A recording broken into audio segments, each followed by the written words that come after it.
저 이제 그 281페이지에 이제 3번을 보시면 거기 가로 2번이 있어요. 가로 2번에 보면 2008년 1월 2일 날 B사의 취득원가 만원, 장부가에 6천원의 기간치를 8천원에 처분했다 그랬죠. 그러면 이제 이거를 그 분계를 직접 하실 수 있어야 된다 그 얘기예요. 그러면 2008년도에 연결제고 분계를 해보세요. 이렇게 그 문장 3개만 보고 분계를 하실 수 있어야 돼요. 3줄만 보고. 취득원가가 만원인데 얘를 8천원에 팔았잖아요.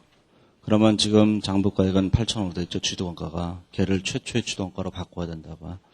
그러면 기계장치가 얼마로 바뀌었어요? 2천원이 이렇게 늘어나야 되죠. 최초의 취득원가로 이렇게 수정돼야 되는 거예요. 장부가에 6천원짜리를 8천원에 팔았으니까 처분이익이 2천원이잖아요. 처분이익은 항상 0이 돼야 된다 그 얘기예요. 처분이익은 항상 0이 돼야 돼요. 2천원 이렇게.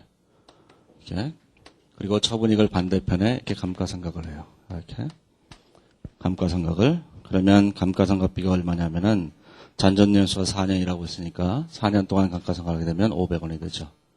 그럼 나머지가 3,500원이 남았잖아요. 이건 그분이 계산해 주는 거예요.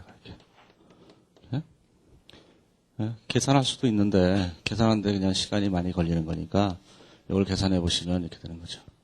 원래 안 팔았다고 할 때 노계액과 지금 판 경우의 노계액의 차이를 계산하는 거예요. 안 팔았다고 할 때 노계액은 취득원가가 만원, 장부가액이 6천원이니까 4천원이죠. 4천원. 그러면 최초에 노계액이 4천원이었었어요. 그런데 팔았다니까 없어졌죠. 자, 2008년도에 감가상각비를 계산하니까 노계액이 얼마가 늘어나냐면은 장부가에 6천원짜리를 4년간 생각하게 되면 매년 감가상각비가 1,500원이잖아요.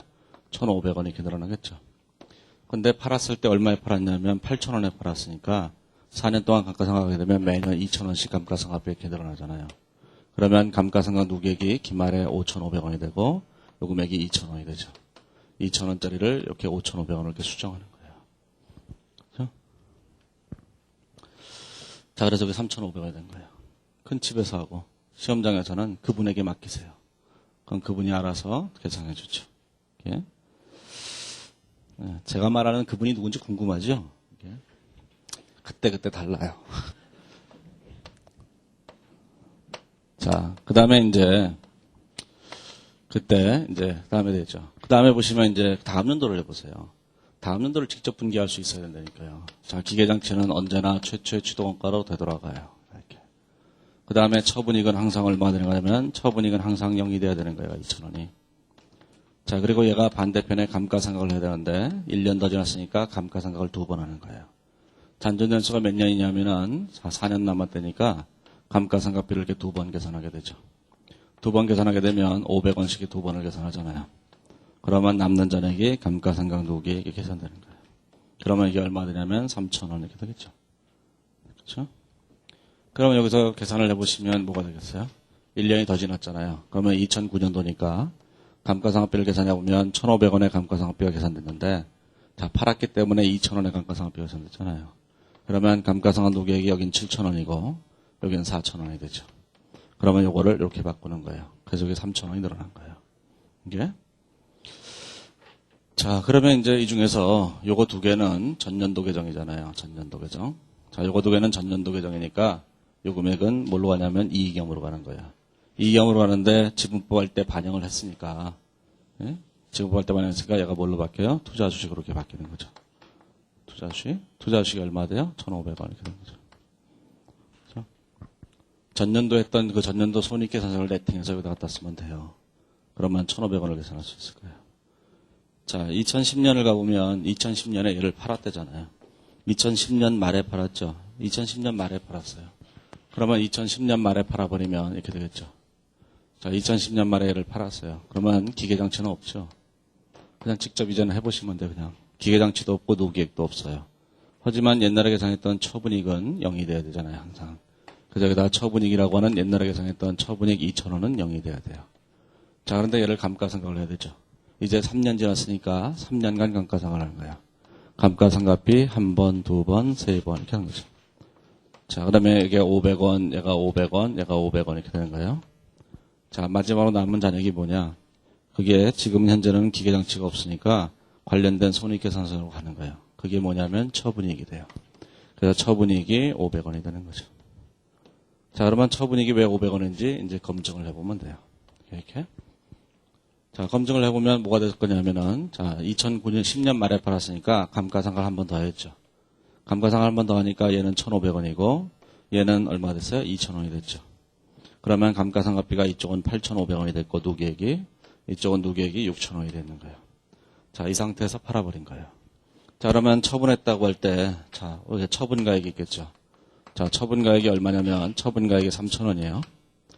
자, 지금 팔았다고 할 때 장부가액이 얼마인지를 계산해 보면, 자, 처분했을 때 우리는 10,000원에 팔았잖아요. 1,000원에 팔았잖아요. 10,000원에 팔았죠, 10,000원에. 그죠? 아까 10,000원에 팔았잖아요. 10,000원에 팔았는데, 감가상각 누계액이 지금 얼마 된 거예요? 지금 6,000원이 됐잖아요. 네? 뭐 이상하다?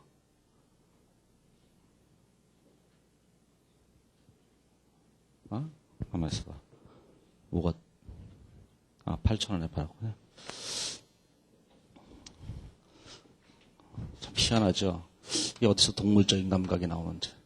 그냥 하다가 뭐든가 틀렸다는 느낌이 그냥 확 드는 거예요, 그냥 느낌이. 자, 그럼 8,000원이잖아요. 그럼 장부가액이 6,000원이니까, 네? 누계액이 6,000원이니까 2,000원의 장부가액이 되잖아요. 그래서 얼마냐면 처분익이 1,000원이다. 이렇게 된 거예요.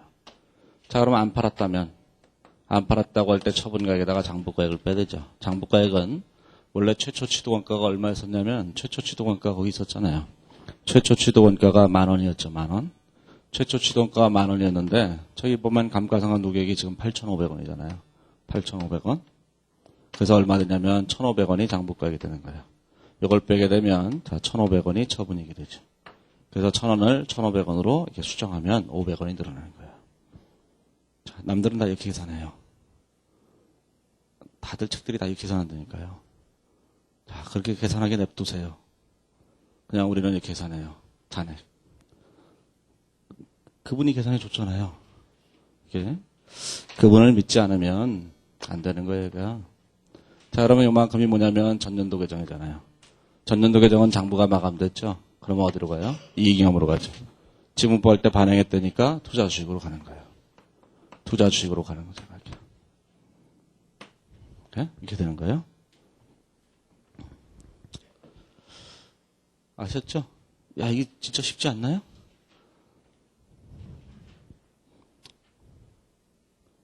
두 가지 중에 하나를 선택하세요. 나중에 뭐라 그럴 거면 이 방법을 사용하지 말고, 네? 나중에 뭐라고 얘기 안 할 거면 사용하고. 제일 나쁜 인간들이 뭐냐면은 사용하고 욕해요. 그쵸? 꼭 이거 사용해요. 그러고 난 다음에 나중에 한다는 소리가, 다 외워서 하라 그래. 문제는 다 풀려. 이상해. 근데 왜 하라는지는 모르겠어. 다 외우래, 그냥. 그러면 사용하지 마세요. 그게 정의의 길인 것이지.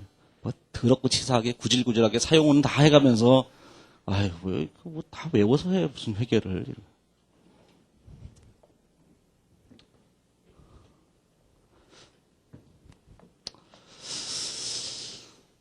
자, 그러면 이걸 가지고 독립이익을 계산해 보세요. 독립이익을. 독립이익을 계산해 보면은 거기 281페이지에 오면은 독립이익을 계산해서 지배사 지분 순이익과 소수주 지분 순이익을 계산해야 된다고 했잖아요. 그러면 281페이지에 오면은 거기 보면 3번에 보시면 A사와 B사의 2008년도에 당기순이익 있잖아요. A사와 B사의 자 2008년도 당기순이익이 사는 거예요. 2008년도. 이거 그냥 일괄해서 써보세요. 자 2009년도 A사와 B사의 당기순이익. 자 2010년도 자 A사와 B사의 당기순이익. 이렇게 되는 거죠. 이렇게. 그러면 이제 거기 보고된 당기순이익이 얼마냐면 15,000원, 만원, 3만원, 2만원. 자, 15,000원, 자, 만원. 자, 3만원, 2만원. 그 다음에 그 A사가 마지막 게 2010년이 4만원, 3만원 이렇게 되죠. 가로 3번절에 보면 여기가 4만원, 여기가 3만원 이렇게 되는 거예요. 자, 여기다 이제 지분법 이걸 제일 먼저 취소를 해야 되죠. 자, 지분법 이걸 취소하는데 거기 281페이지에 보면 요구사항 1번에 보면 4,900, 14,900. 자, 4,900. 자, 여기 14,900. 그 다음에 마지막 연도에는 얼마냐면은 23,400 이렇게 되는 거예요. 23,400 이렇게 되는 거죠. 그러면 이걸 이제 다 빼고 여기다가 이제 미시현 손익을 가감해야 되잖아요. 기계장치와 관련된 미실현 손익을 여기다 쓰면 여기에 독립이익이라는 게 이렇게 계산이 되는 거죠. 이렇게 계산이 되는 거예요. 자, 여기를 여기서 뭘 갖다 써야 되느냐? 분계를 보시고 분계에 있는 손익계산서 계정을 이렇게 갖다 쓰면 되는 거예요. 그냥 이렇게. 그렇죠? 그러면 자, 2,000원 마이너스 5,000원, 500원 그러니까 1,500원이죠. 1,500원이 지금 네팅해 보면 차변자익을 발생시키잖아요. 그건 당기순이익 그만큼 준다는 거예요. 그래서 기계장치 미실현이익 1,500원 이렇게 되는 거예요. 이렇게. 네? 그러면 이걸 할 때 저 분계를 해가면서 해야 되느냐? 그거 아니죠. 그것도 귀찮잖아요. 언제 이걸 분계해가면서 해요? 이렇게 하는 거죠, 이게. 자, 처분익이 2,000원이래잖아요. 그렇죠? 자, 이 중에서 2,000원 중에서 4년 동안에 걸쳐서 삼각하니까 1년 삼각했죠. 그러니까 1,500원 이렇게 되잖아요. 이렇게? 그렇잖아요. 처분익을 하나의 자산이라고 보고 감가상각을 한다, 그 얘기예요. 자, 그래서 여기 이렇게 돼 있던 거예요, 여기에. 그러면 이걸 계산해 보면은, 거기 답이 얼마가 되냐면은, 282페이지에 오면 8,600원 이렇게 되는 거예요. 8,600원. 여기 얼마냐면 10,000원 이렇게 된 거죠. 자, 이제 2009년도를 생각해 보세요. 자, 2009년도를 생각해 보면, 여기서 손익계산서액이 500원이잖아요. 그렇죠? 500원이라는 거는 당기순이익이 500원이 늘어난다는 얘기죠. 500원 늘어나는 거예요. 이렇게. 예? 그 다음에, 여기 보면 얼마 됐어요? 여기 보면, 요게 손익계산서액이죠. 당연히 놓고. 두 개를 보면 1,000원이 되는 거죠. 1,000원이. 그럼 이게 무슨 얘기예요? 1,500원 미실현된 이익이 다음 연도에 500원이 실현되고 다음 연도에 처분돼서 1,000원이 딱 실현됐다. 그런 뜻이에요. 그러면 이걸 계산해 보면 3만 원에다가 14,900원을 빼고 거기다 1,000원을 더하게 되면 15,600원 이렇게 되죠. 15,600원 이렇게 되는 거예요. 여기 얼마냐면 여기 2만 원 이렇게 되는 거죠. 4만 원에다가 23,400원을 빼고 1,000원을 더하게 되면 17,600원, 3만 원 이렇게 되는 거죠. 17,600원, 이게 3만 원 이렇게 되는 거예요. 자, 이제 지배회사 지분 순이익을 계산해 보세요. 지배회사 지분 순이익이란 2008년도 걸 계산해 보면 8,600원 플러스 만원 곱하기 지분율 80% 마이너스 한가액 16,000원 나누기 10 이렇게 계산되죠. 예?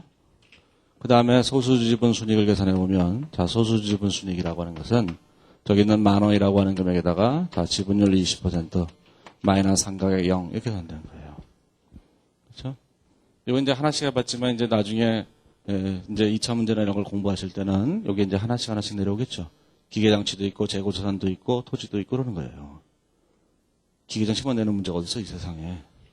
예? 기계장치, 재고자산, 토지, 하향, 상향 이렇게 쭉 있는 거예요. 그러면 얘를 이렇게 하향, 상향이다 그러면 이게 이쪽으로 옮겨오죠. 얘가 이렇게. 그렇죠? 자, 그것만 얘만 이쪽으로 옮겨가면 얘가 뭐가 돼요? 상향이 되는 거예요. 상향이 되게 되면 자동적으로 여기에 포함되니까 지분율대로 나눠지게 되죠. 하향은 여기 있으니까 지배회사가 다 가져가게 되고 그렇게 되는 거예요. 재밌죠, 이제? 이게 되게 재밌어요. 조금만 더 하면 지루해지고. 이렇게. 자, 그래서 이런 식으로 이제 문제를 푸셔야 되는 거예요. 그러면 이제 연결제거 분계는 똑같은 분계만 하면 되는 거예요. 이 분계를 해놨으니까 나머지는 그냥 준비 단계고 투자주가 자본계장 상계 제거일 뿐이잖아요. 연습해 보시면 하실 수 있을 거예요. 다 똑같은 얘기니까.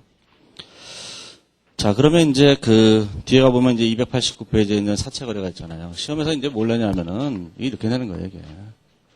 그냥 연결재무제표를 작성했다고 쳤다. 자, 연결재무제표상의 기계장치 금액이 얼마냐 이렇게 내는 거예요. 그러면 A사와 B사의 재무제표상에 여기 기계장치가 있을 거 아니겠어요? 기계장치와 감가상각 노계획이 있겠죠. 그러면 이게 얼마 이게 돼 있을 거 아니겠어요? 이렇게. 그러면 이걸 두 개를 단순하게 더한 금액에다가 자, 요걸 이제 2008년도를 만약에 물어보면 이렇게 답하면 되는 거예요. 여기다가 기계장치에다 2,000원을 더하고 노계에다가 3,500원을 더하면 이게 기계장치 장부가액이 되잖아요. 그렇죠? 그러면 이걸 합하게 되면 여기에 이제 답이 나오는 거예요. 이렇게 계산하셔야 돼요. 분계를 다 하면서 더하고 빼고 하지 말고 필요한 것만 그때 탁탁탁 계산하면 되죠. 투자 수익과 자본 계산. 그래서 이제 자산부채 수익 비용을 계산할 때는 이렇게 되는 거예요. 잠깐 얘기하면 이렇게 되죠. 자산이 됐던 자본을 제외한 모든 금액들은 자, A사와 B사를 단순하게 합산한 금액을 여기다 써놓고 여기다가 두 가지 방법으로서 변동하게 돼요. 그 두 가지가 뭐냐면은 주식 취득의 차이인 투자 차액, 평가 차액 이걸로 변동하고 투자 차익과 평가 차익이 있을 거 아니겠어요. 이거하고 내부 거래와 미시현 손익의 제거 이거 두 가지로 변한다고요. 이렇게 두 가지 외에 다른 걸로 변하는 건 하나도 없어요. 그러면 투자 수익과 자본 계정의 상계 제거에 관한 분계는 하지 않고도 직접 계산할 수 있잖아요. 여기다가 뭐 써야 돼요? 자, 재고자산이면 재고자산 100원.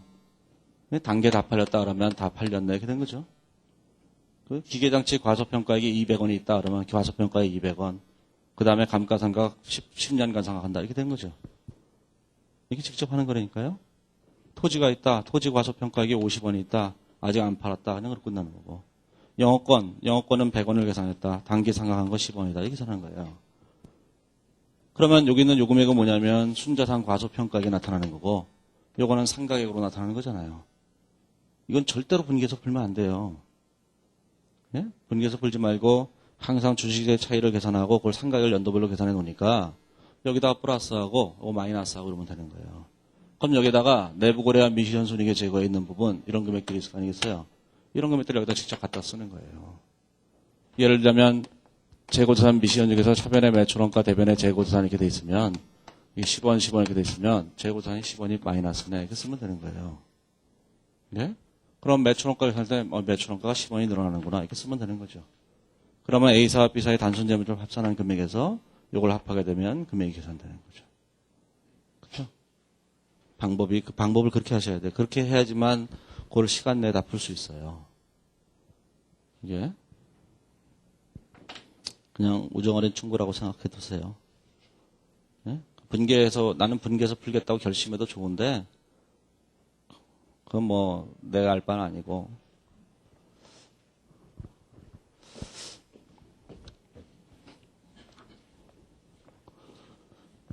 자, 이제 그 다음 얘기를 이제 생각해 보세요. 자, 이제 그 다음 얘기를 생각해 보면 이제 사채거래가 있잖아요. 사채거래. 자, 사채거래가 있는데 이건 진짜 할 얘기가 없는데 앞으로 한 또 2시간 동안 얘기할 거예요. 이해시켜야 되니까. 진짜 쓸데없는 짓 하고 있는 건데. 자, 이제 사채거래에 대한 생각을 해보세요. 자, 그런데 사채거래를 얘기하려면 시간이 많이 걸리니까 다른 얘기부터 먼저 하죠. 왜 그래요? 제 맘이죠. 자, 이제 사채거래는 다음 주 얘기하고 자, 313페이지에 오면 기타 내부 거래가 있어요. 이렇게 가다가는 다 못 끝내겠죠? 참. 자, 313페이지에 오면 제 6제에 보면 기타 내부 거래가 있는데 그거부터 먼저 얘기하고 다음 주에 이제 사채에 대해서 얘기하죠. 자, 313페이지에 오면 수익과 비용의 상계라는 게 있다니죠. 아까 수익과 비용의 상계를 얘기할 때 어제 재고전에서 매출과 매출원가 얘기했잖아요. 그거 말고도 이자 수익과 이자 비용이 있어요. 이 연결 쪽에서는 A사와 B사는 아주 깊은 사이예요. 둘이 뗄래야 뗄 수 없는 아주 깊은 사이예요. 예? 자, 그렇기 때문에 요 A라는 회사가 B라는 회사한테 꼭 돈을 빌려줘요. 예? 그런 문제를 내요. 우리 이제 일반적으로는 대여금 거래는 사실 별로 중요한 거래가 아니잖아요. 대여금 거래는 회계 원리 때 잠깐 돈 빌려줬다고 한다. 그런 다음에 다 잊었죠. 받는 것도 까먹고 회수도 안 하고 그냥 끝내버렸잖아요. 그런데 연결해서는 그걸 꼭 기억하고 있는 거예요. 그래서 여기다 대여금이 있는 거예요. 대여금이. 대여금이 있고 여기다 뭐가 돼 있어요? 차입금이 있어요. 지네들끼리 돈을 빌려주고 돈을 빌린 거예요. 그러면 빌려줬다고 할 때 여기 100원이 있으면 자 차입금이 100원이 있겠죠. 그러면 생각을 해보면 자기네가 빌려주고 빌렸다고 할 때 자기네들끼리 받을 돈과 줄 돈이 있다는 게 얘기가 안 되니까 얘하고 얘를 서로 상계해서 없애버려야 된다고요. 그런 걸 우리는 채권 채무의 상계 제거라고 얘기하는 거예요. 그게 이제 그 밑에 나오는 2번에 있는 채권 채무의 상계잖아요. 채권 채무의 상계에 보면 제일 밑에 보면 분기의 제일 끝에 보면 대여금과 차입금이라는 게 있죠. 그것도 시험에 내요. 이게 이거 별거 아닌 것 같은데 아주 쉬운 문제인데 그걸 낸다고요. 그러면 이 차입금을 차변에다 없애고 대여금을 대변에다 없애면 되는 거죠. 이렇게. 자, 그러면 차입금과 대여금에 대해서 우리가 그냥 빌려줬을 리가 없잖아요. 이자를 계산하겠죠. 이자를 계산하게 되면 이 대여금에 대해서 이자 수익을 개인시켰을 거예요. 이렇게. 그러면 이 차입금에 대해서 이자 비용을 개인시켜야겠죠. 이렇게. 자, 이자율이 10%라고 한다면, 자, 10원, 10원 계산하겠죠. 자, 그러면 자기네들끼리 이자를 주고 이자를 받는다. 이게 또 말이 안 되잖아요. 그래서 이자 비용을 없애고, 이자 수익을 이렇게 없애는 거예요. 반대편에다가. 분계는 되게 쉬워요. 수익 비용의 상계제와 채권 채무의 상계제거는 되게 쉬운 거예요. 여기다가 얘기는 안 했지만 이 이자 수익을 계산하면서 아직 이자 지급이 안 돼서 미수 수익을 계산하는 경우가 있잖아요. 그렇죠? 그러면 미수 수익을 계산하는 경우가 있다면 여기 미수 수익이 있겠죠? 미수 수익이 있을 테고 얘는 미지급 이자라고 계산했을 거 아니겠어요? 미지급 이자. 자, 그럼 뭐가 돼요? 얘와 얘도 이렇게 서로 상계해서 없애버린 거예요. 이것도 뭐야? 채권 채무의 상계 제거죠. 그렇죠? 한쪽에 자산으로 계산돼 있는데 한쪽에 부채로 계산돼 있으면 무조건 서로 상계해야 된다 그 얘기고 한쪽에 수익으로 계산돼 있는데 반대편에 비용으로 계산돼 있다면 무조건 서로 상계해야 된다 그 얘기예요. 예? 자, 그래서 이제 그 위에 보시면 그 313페이지 오면 재료에 있는 매출과 매출원가의 상계 제거. 그건 이제 저번에 재고산 얘기할 때 얘기했잖아요. 실현과 미실현을 구분하지 말고 우리가 기말연재 미실현익이라고 하는 것을 차변의 매출원가, 대변의 재고산이라고 이렇게 회계 처리를 했으니까 우리가 이제 A사가 B사한테 팔든 B사가 A사한테 팔든 그냥 매출액은 총액을 다 없애면 된다 그런 얘기 했잖아요. 그래서 A사가 B사한테 팔든 B사가 A사한테 팔든 총액을 그냥 차변의 매출로 없애고 다음 연도에 매출원가를 없애면 되는 거예요. 자, 그러면 우리가 이렇게 됐겠죠. 차변에 매출과 매출원가를 이렇게 없애는 거예요. 이렇게. 자, 100원 이렇게 없앤다고요. 이렇게 수익과 비용을 상계 제거할 때는 사실은 A사와 B사가 개별 재무제표에서 있었던 금액에다가 여기다 연결제거 분계를 해서 연결재무제표를 만들어낸 거잖아요. 저 분계를 해서. 그러면 얘가 다음 연도로 넘어가게 되면 지금 A사와 B사의 개별 재무제표가 있을 텐데 이 재무제표에는 얘가 반영이 안 돼 있는 상태잖아요. 그렇죠? 얘가 반영이 안 된 상태이기 때문에 분계를 또 해야 되는 거예요. 또 해야 되는데 다음 연도가 됐을 때는 얘가 뭘로 돼 있냐면 얘가 이익경으로 가 있잖아요. 이미. 그렇죠? 얘도 미리 이익경으로 가 있죠. 이렇게. 그러니까 분계할 필요가 없는 거예요. 그래서 수익과 비용의 상계 제거는 단기분만 하는 것이고 그 다음 연도로 넘어가면 그 다음에는 분계할 필요가 없는 거예요. 이게 만약에 이 수익과 비용의 상계 제거에서 이 금액과 이 금액이 일치하지 않게 되면 그거는 미실현 손익이 발생한 거예요. 그렇죠? 그러니까 항상 이 금액과 이 금액이 같은 경우만 수익과 비용의 상계 제거다 이렇게 생각하셔야 돼요. 그러면 이 금액과 이 금액이 같지 않으면 그거는 뭐가 된 거예요? 내부 미실현 손익의 제거가 되는 거예요. 그게 어딘가는 뭐에 있겠어요? 자산에 가 있겠죠. 그렇잖아요. 손익계산서정 2개를 내팅했는데 대차가 안 맞아요. 그러면 하나는 어디가 있겠어요? 내가 가져갔다고요? 누군가가 가져갔을 거 아니에요. 그게 자산에 있겠죠. 그러니까 이 수익과 비용이라고 하는 것은 항상 금액이 맞아야 되는 거예요. 안 맞으면 그건 어딘가 자산에 가 있을 테고 그건 앞에서 얘기하는 미실현 손익의 제거가 된다 그 얘기예요.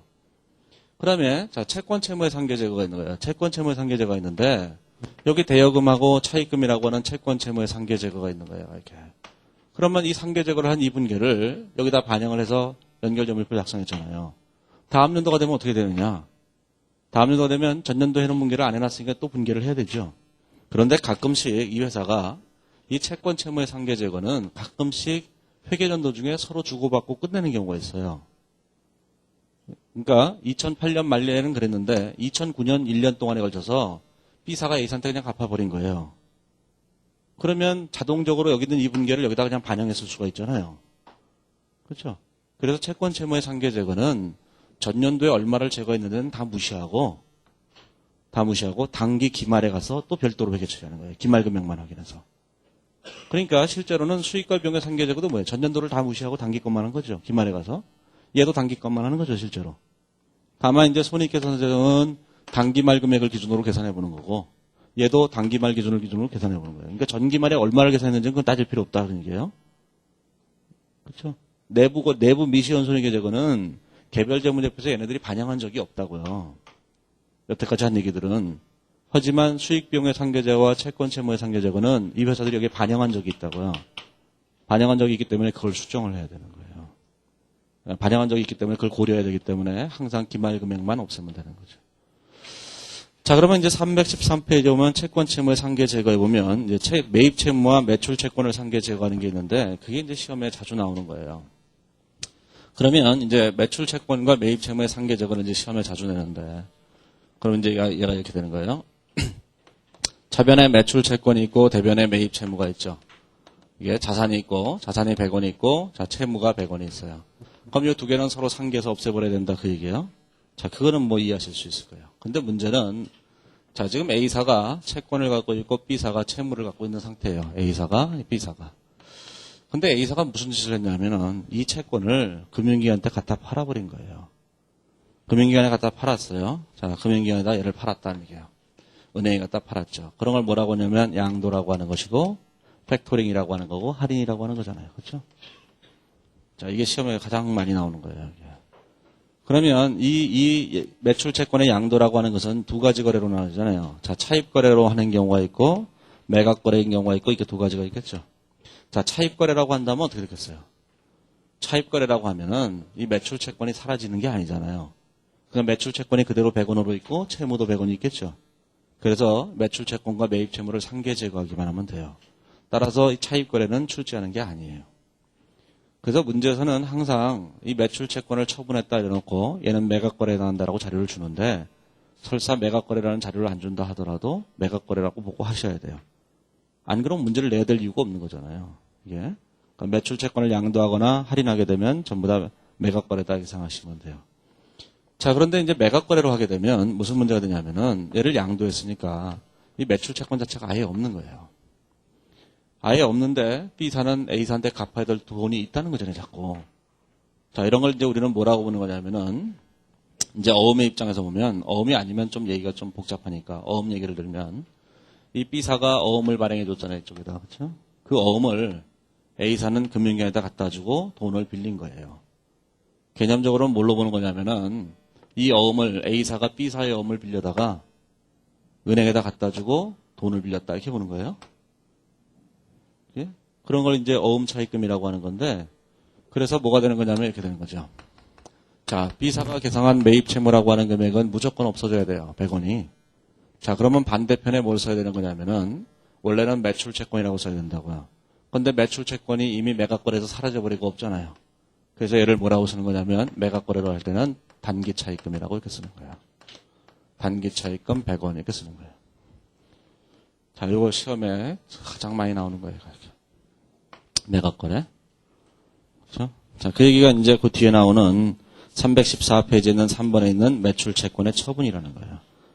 자, 그래서 이제 거기 그림 14-47을 보시면 매출 채권의 처분 매각 거래를 보시면 자, 지배사가 매출 채권을 계상하고 있고 종속회사가 매입 채무를 계상하고 있지만 지배회사가 매출 채권을 금융기관에 팔아버림으로써 장부가액이 없게 된다 그 얘기야. 그럴 때 종속회사는 그 매입 채무라는 금액을 단기 차입금으로 개정 대체하면 되는 거예요. 그렇죠? 그래서 이제 315페이지에 보면은 예제 5번이 있는데 이건 뭐 굉장히 쉬운 얘기죠. A사는 가로 1번에 보면 A사는 2008년 1월 1일 날 지배권을 획득했는데 2008년 1월 2일 날 10,000원을 대여하고 12월 30일 현재 10% 이자를 수령했다 그랬죠. 그러면 장기 대여금이 10,000원이 있었을 거 아니겠어요? 차변에 장기 차입금 10,000원, 대변에 장기 대여금 10,000원 이렇게 없애버리고 그 다음에 이자로 1,000원을 주고받았을 거 아니겠어요? 차변에 이자 수익 1,000원, 대변에 이자 비용 1,000원 이렇게 하고 끝내는 거예요. 그 다음에 재고자산 거래가 있는데 거기 가로 2번에 보시면 A사는 2008년 중 B사의 재고자산을 10만 원치 판매하고 그 다음에 그거를 B사에 대한 매출 채권 3만 원을 계상하고 있다. 그런데 B사는 A사에 대한 매입 채무로 4만 원을 계상하고 있다 그랬죠. 그러면 A사가 B사한테 재고자산을 팔았죠. 재고자산을 팔면 그 판 금액에 대해서 매출을 무조건 취소하는 거예요. 이렇게 매출이 얼마냐면 10만 원을 이렇게 취소하는 거죠. 이렇게 돼? 그러면 대변에 매출원가 10만 원 이렇게 취소하는 거잖아요. 자, 미실현 손익이 있을 텐데 그건 뭐 별도로 알아서 하면 되는 거죠. 예. 그 다음에 여기서는 뭐가 되냐면은 매출 채권이 3만 원인데 매입 채무가 4만 원인 거예요. 그럼 분계를 이렇게 하시면 돼요. 매입 채무는 4만 원. 자, 여기다 매출 채권은 3만 원. 그러면 나머지 10,000원이 남았잖아요. 이 10,000원이 뭐가 되는 거냐면은 이 10,000원이 단기 차입금 이렇게 되는 거예요. 예? 이렇게 처리하시면 돼요. 자, 그 다음에 이제 뒤로 넘어가 보시면 대손상가비가 있는데, 얘도 시험에 낸 적이 있다는 거예요. 대손상가비라는 게 도대체 뭔가 하는 건데, 이런 걸 얘기하는 거죠. 거기 보시면 이제 가로 1번에 보면 대손충당금을 계상한 회계연도가 있는데, 이런 예를 들어보면 돼요. 자, 이제 거기 예를 하나 드러났죠. 어떤 예를 들어놨냐면은, 자, 매출 채권이 100원이 있었다. 그런 얘기예요. 그런데 진짜 A사가 있는데, 자, A사는 매출 채권이라는 게 있었어요. 그 대차표를 써보죠, 먼저. 매출 채권을 100원이라고 계산하고 있는데 이건 누구 거냐면은 A사 거예요. B사에 대한 매출 채권이에요. 근데 이 회사는 어떤 회계 방침을 갖고 있냐면 매출 채권의 10%를 대손 충당금으로 하는 방법을 선택하고 있어요. 그러면 10%의 대손 충당금을 이렇게 선정했죠. 충당금이라고. 뭐 B라고 해서 안 망하는 건 아니잖아요. 그러니까 대손 충당금을 당연히 설정해야 되죠.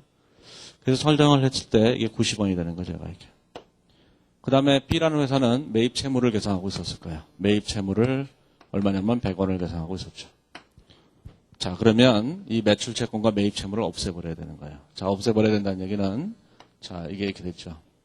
그러면 이렇게 되겠죠. 차변의 매입 채무를 이렇게 없애버리고, 100원 없애버리고, 대변의 매출 채권을 100원을 이렇게 없애버려요. 자, 이렇게 없애버리게 되면 매출 채권이 사라져버렸잖아요. 그러면 연결재무제표상으로는 어떻게 됐을 거냐면은, 이 매출 채권이 0이 돼버린 거예요. 자, 매출 채권이 없는데 대손 충당금이 있다는 게 말이 안 되는 거잖아요. 그렇죠? 그러니까 매출 채권이 사라지면 충당금을 같이 없애야 돼요. 예. 그래서 이 충당금을 회사가 이제 올해 처음 계산할 때라면 대손상업비를 이게 10원을 계산하고 있었겠죠. 그러면 이 10원이라는 이 대손 충당금을 없애면서 얘를 없애버리는 거예요. 얘가 없애버리죠. 이렇게. 자, 없애버리면서 자, 이 매출 채권을 없애면 반대편에 뭘 없애야 되냐면 차변의 대손 충당금이라는 금액을 10,000원을 100을 없애는 거예요. 이렇게. 없애면 반대편에 뭘 쓰겠어요? 대손상업비도 같이 없애야 되죠. 그래서 여기는 대손상업비도 같이 없애야 되는 거예요. 10,000원을 이렇게 없애야 되는 거예요. 예? 그러면 이제 이런 생각하시고, 뭐 저런 것도 내나? 내요. 예? 실제로 냈다니까요. 예. 이것도 내요. 이것도 낸다는 것이 이제 참 심각한 얘기죠. 이것도 시험에 출제한다. 자, 그러면 여기서 보시면 뭐가 되겠어요? 이걸 잘 보시면 이거 뭐가 돼 있어요? 손익계산서 계정을 네팅하니까 10,000원이 생겼죠. 10,000원이 생겼잖아요. 이게 뭐예요? 미실현 손익이다. 그 얘기예요. 지분법 할 때 얘를 반영해야 되는 거예요. 10,000원을. 그러면 그런 생각이 들잖아요. 아, 설마 저거까지. 그런 생각이 들겠죠? 아니, 아무리 지분법 그 자식이 잘한다 그래도 설마 저거까지 해야 돼요.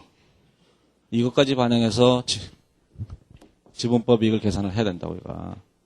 그러면 지분법 이익을 계산할 때 어떻게 되겠어요? 이렇게 계산해야 되죠. 예, 지분법이 보고된 당기순이익 뭐 이렇게 계산하겠죠? 뭐 어떻게 계산하는 거예요, 이게? 당기순이익 곱하기 지분율 80% 마이너스 한가계, 그 다음에 미실현 손익을 가감해야 되잖아요. 그때 대손상각비를 취소하는 거잖아요. 그러니까 여기다 플러스 10원 해갖고 이렇게 늘려야 되는 거예요, 지분법 이익을. 이제. 근데 지분법 이익을 계산했으니까 요 분계는 어디서 했겠어요? 준비 단계에서 이미 했잖아요. 그렇죠? 우리는 회사가 어떻게 했다는 거 생각하셔야 돼요? 회사 측 분계 올바른 뭐냐면 회사가 차변의 대손상각비 얼마예요? 10원. 대변의 대손 충당금 10원이라고 이렇게 분계를 한 거잖아요. 이렇게. 그리고 이걸 지분법으로 반영한답시고 이것까지 했잖아요. 얘가 미실현 손실이라고. 그렇죠? 미실현 손실이라고 차변의 지분법 적용 투자수익 10원. 대변의 지분법 이익 10원 이렇게 분계를 두 개 한 거죠. 이렇게. 여기는 간단하기 때문에 설명을 안 해놓은 것일 뿐이에요. 그러면 이렇게 해놨다고 할 때, 자, 어떤 분계를 했었어야 되느냐? 연결재무제표상에서는 분계가 없었어야 된다. 그 얘기예요. 예? 요 채권 채무의 상계제거는 별도로 생각해보고, 예? 그럼 분계가 없었어야 되죠. 채권이 원래 없었던 거니까.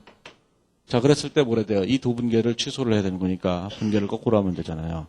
그 분계를 거꾸로 한 분계가 이렇게 분계가 되죠. 차변에 대손 충당금 이게 10원을 없애고 대변에 대손상각비 이렇게 10원을 없애는 거예요. 이렇게.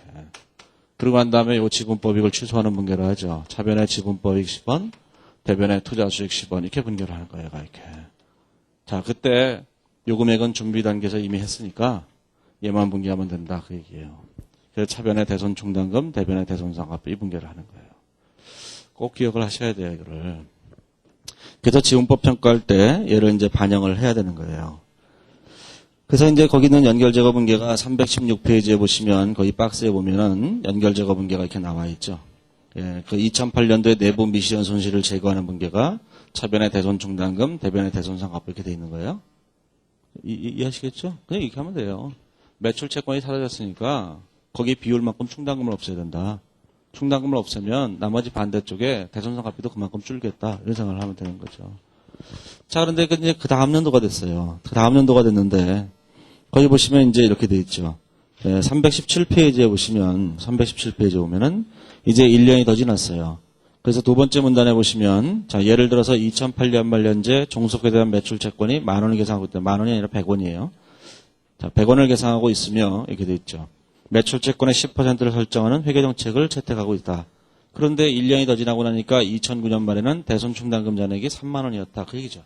그러면 얘가 1년이 더 지났어요. 자, 1년이 더 지나고 나니까 이렇게 된 거죠. 자, 1년이 더 지났는데 이제 1년이 더 지났어요. 그럼 A사의 재무제표가 이렇게 있었던 거죠. 그런데 이때 매출채권이 얼마였었냐면은 자, 300원이었었다는 거예요. 이렇게. 근데 대손충당금이 그러면 얼마겠어요? 대손충당금이라는 금액이 30원이었겠죠. 이렇게. 그래서 여기가 이제 70원이 됐었던 거예요. 270원 이렇게 됐겠죠. 이렇게. 그럼 회사는 대손상각비로 얼마를 계산했을 거냐면은 전년도에 대손충당금이 10원이 있었으니까 요거 30원을 계산하기 위해서 대손상각비로 20원을 계산했겠죠. 이렇게. 그렇죠? 보충법에 따라서. 그래서 거기 있는 대손충당금이 대손상각비가 20원이 되는 거예요. 거기 표에 보시면 그래서 대손상각비가 20원인 거예요. 그리고 제일 마지막에 있는 이익이익 10원이라고 하는 것은 여기 있는 전년도 대손상각비가 올해 와서는 이익이익으로가 있겠죠, 이미. 그죠? 이게 전년도 계정이니까 올해 와서는 이게 이익이익으로 마이너스 10원 이렇게 돼 있었을 거 아니겠어요, 이렇게. 그죠?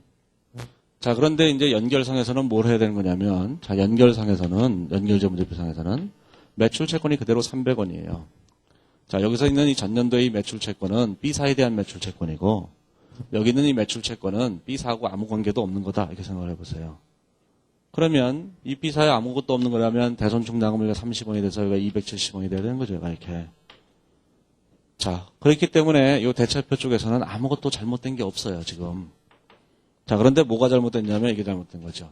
자, 연결재무제표상에서는 대손충당금이 지금 없었다고요.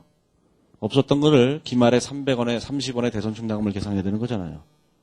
그렇죠? 전년도에 없었던 거를 그러니까 대손상각비가 얼마 돼요? 30원이 돼야 되는 거예요. 그래서 여기다 대손상각비를 30원을 계산해야 되는 거예요. 전년도에 이익이익으로 계산할 금액은 없는 거고. 그러면 여기는 요 금액을 이렇게 수정하는 분계를 해야 되는 거예요. 이렇게. 자, 그걸 수정하는 분계를 하려면 수정하는 분계가 어떻게 되겠어요? 이렇게 되죠. 수정하는 분계가 차변과 대변에 대손상각비가 20원이 30원으로 바뀌어야 되잖아요. 그럼 여기다 대손상각비가 이게 10원이 늘어나게 되죠. 그 다음에 이익이익이 마이너스 10원이었던 게 없어져야 되잖아요. 그러기 위해서는 이익이익을 여기다 다시 늘려놔야 되죠. 이익이익을 이렇게 10원을 이렇게 늘려놔야 되는 거예요. 자, 이게 연결제거 분계인 거예요. 근데 이 자식이 또 지분법 할 때 또 반영했잖아요. 맨날 또 이제 지긋지긋하죠. 예? 아유, 제가 쓰는데 얼마나 지긋지긋했겠어요. 자, 그래서 이제 올해 분계를 할 때 얘를 이제 이익이익 이렇게 분계를 했는데 이 자식이 뭘 했냐면은 욕하면 안 되지. 자, 자, 이제 뭐냐면은 이게 전년도에 이런 분계를 해야 하잖아요. 그렇죠? 그 다음에 올해 와서는 얘가 실현됐답시고 또 이게 분계를 또 했죠. 실현됐답시고 그 채권이 아예 사라져버렸으니까 10원 대변에 투자주식 10원 이렇게 분계를 했다고요. 이렇게. 자, 그런데 이 분계는 준비 단계에서 다 없애버렸을 거 아니겠어요. 그렇죠? 거꾸로 하면서. 그 다음에 요 금액은 이제 전년도 되니까 얘가 이익이익이 되는 거죠. 얘가 이렇게. 그렇죠? 자, 그럴 때 우리는 뭘 해야 되냐면은, 자, 요 분계를, 역분계를 한 걸 없애버려야 되잖아요. 이 분계도 없애야 되니까. 그래서 이 분계도 없앨 때 여기다 이렇게 분계를 하죠. 차변에, 자, 이익잉여금 10원을 없애고, 대변에 뭘 없어요? 예. 투자 주식을 이렇게 없애는 거죠. 이렇게. 그러다 보니까 이게 네팅이 돼서 뭐가 된 거야? 차변에 대손상각비, 대변에 투자 주식 이렇게 된 거예요, 분계가. 그렇죠? 그래서 거기 있는 분계가 뭐가 됐냐면은, 거기 318페이지까지 가보시면, 제일 밑에 보면, 318페이지 제일 밑에 보면, 차변에 대손상각비 10원, 대변에 지분법 적용 투자수익 10원, 이렇게 분계가 되어 있는 거예요. 이게. 자, 그래서 이제 이게 됐는데, 이걸 이해하시겠죠, 이게? 자, 그러면 이것도 똑같은 기법으로 할 수 있어요. 자, 우리가 이제 뭐가 됐어요? 자, 이제 2008년도에 연결제거 분계 때 뭐라 그랬어요? 매출 채권을 없애버리니까 뭐가 돼요? 대손충당금이 과대 계상돼 있죠. 그 대손충당금을 줄이는 거예요. 대손충당금을 줄이면 얼마를 줄여요? 10원을 줄이죠. 그러면 이 금액이 대손상각비를 이렇게 줄였을 거 아니겠어요? 10원을. 이제 다음 연도가 됐다는 게 2009년이. 2009년이 됐더니만 전년도에 이 분계를 흘렸는데 반영을 하나도 안 해놨잖아요. 그걸 다음 연도에 똑같은 분계를 또 해야 되는 거예요. 이렇게. 자, 똑같은 분계를 할 때 뭐라고 했냐면 아까 얘기했죠. 손익계산서 계정 어디로 가요? 이익이익으로 가죠. 전년도 계정이니까. 근데 걔를 지분법 할 때 반영했대잖아요. 그래서 얘가 뭐가 돼요? 투자 주식이 되는 거예요. 10원이. 자, 그 다음에 얘는 어디로 가냐면 다음 연도로 가서 대손 충당금이 잘못됐는지 여부를 확인해 보는 거예요. 자, 잘못된 게 하나도 없잖아요. 그럼 어디로 가요? 관련된 손익계산서적으로 가는 거예요. 그걸 우리는 뭐라고 하냐면 대손상각비라고 얘기하는 거예요. 그렇죠? 네? 이렇게 얘기하는 거예요. 그래서 이 분계가 이렇게 분계하실 수 있어요. 이 기법을 아셔야 되면 이 기법을. 얘를 이렇게 분계하는 기법. 이게? 그렇죠? 하실 수 있겠죠? 이게? 예. 그리고 난 다음에 또 기말에 가서 또 틀렸다 이러면 어떡하겠어요? 기말에 가서 또 틀린 경우가 있잖아요. 사실 알고 보니까 이게 그게 아니었죠. 예, 알고 보니까 이게 100원이었다. 이게 이렇게. 이 중에 200원이 B사에 대한 것이었다. 그러면 기말의 충당금이 얼마예요? 또 20원이 또 틀렸잖아요. 그렇죠? 20원이 또 틀린 걸 다음 연도에 분계를 할 때 전년도 분계는 그냥 이렇게 하고 다음 연도에는 충당금이 또 20원이 또 잘못됐잖아요. 20원. 대변에 대손상각비 20원 또 분계하면 되죠. 단기분 따로 전기분 따로 이렇게 따로따로 분계하면 돼요. 물론 두 개를 묶어서 할 수도 있고. 그러니까 여기는 그 단기말이 얼마 잘못됐는지 따지지 말고 여기는 이 분계를 다음 연도에 분계를 할 때 손익계산서는 이익잉여금, 대차표는 실현됐으니까 대손상각비로 보내고 그 다음에 기말에 가서 충당금이 또 잘못된 게 얼마인지를 또 확인해서 고금액이 과대계산됐으니까 충당금을 줄이고 대변에 대손상각비라고 쓰면 된다는 거예요. 그러면 이거를 이제 지분법 할 때 뭘 해야 되냐면 얘를 다 반영해야 되는 거예요. 이게 전년도에 분계를 할 때는 요 금액을 지분법이 갈 때 제일 마지막에 플러스 10원 해야 되고 얘는 뭘 해야 돼요? 마이너스 10원 이렇게 해야 되는 거죠. 이렇게. 이게 하향 판매면 100%. 자, 상향 판매면 뭘 곱해요? 지분율 곱하는 거예요. 이렇게 곱하는 거죠. 그러면 중대한 이익을 행사하는 경우에 지분법에서는 어떻게 해야 돼요? 아, 기계장치는 안 하려고 그랬어요? 중대한 이익을 행사하는 경우에? 중대한 이익을 행사하는 경우에 지분법에서도 재고자만 한 게 아니라 토지도 해야 되고 그 다음에 기계장치도 해야 되고 다 해야 되는 거예요. 아까 얘기를 안 했지만 이제 사채는 다음 주에 할 거지만 그 사채도 해야 되고 또 뭐도 해야 돼요. 얘도 해야 되겠죠. 하지만 중대한 이익을 행사하는 경우에 지분법에서는 얘는 안 해요. 기준에 그렇게 쓰여져 있어요. 그러니까 대손상각비를 조정할 때는 중대한 이익을 행사하는 경우에는 조정하지 않는다. 이렇게 돼 있어요. 그러니까 요거는 종속회사인 경우에만 하는 거예요. 이게. 그래서 그 이유가 뭔가는 이제 생각을 해보면 되는 건데, 그리고 이제 설명이 하나도 없는 거예요. 왜 그러는지에 대해서. 근데 그들의 논리를 이제 막 추적해 가보는 거예요. 이게 수사를 해보는 거죠. 수사를 해보면 이런 거예요. 자, 연결에서는 이게 맞는 건지도 모르겠어요. 그들의 생각이 이거였는지는 잘 모르겠는데, 연결에서는 이 매출 채권을 아예 없애버려요. 없애버리기 때문에 충당금도 없애야 되니까 당연히 없애버려야 된다고요. 근데 그래서 이제 그래야지만 연결재무제표가 만들어지는 거니까. 그런데 이제 중대한 이익을 행사하는 경우에 지분법에서는 이 매출 채권을 안 없애거든요. 매출 채권을 안 없애니까 대손 충당금에 대한 효과만 반영하면 이상해져 버리잖아요. 그래서 안 하는 것 같기는 한데 확실치는 않죠. 예, 그들이 무슨 생각을 가지고 그런 얘기를 했는지 모르겠지만 그래서 지분법 회계 기준서가 있잖아요. 지분법 회계 기준서에서도 이 얘기가 나와요. 이 얘기를 하면서 종속회사인 경우에는 이걸 반드시 반영해야 되는데 그런데 중대한 이익을 행사하는 경우에는 이건 반영하지 않는다. 이런 얘기가 있어요. 근데 그래서 뭐 그럴 가능성은 별로 없지만 혹시라도 중대한 이익에서 이런 게 나게 되면 전혀 고려할 필요가 없다는 거예요. 이거만큼은.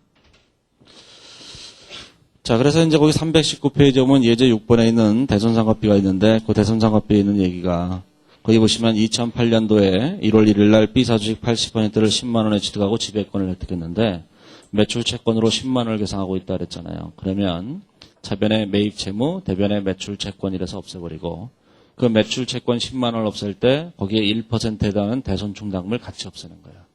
그러면 차변의 대손 충당금 1,000원, 대변의 대손상각비 1,000원 이렇게 되죠.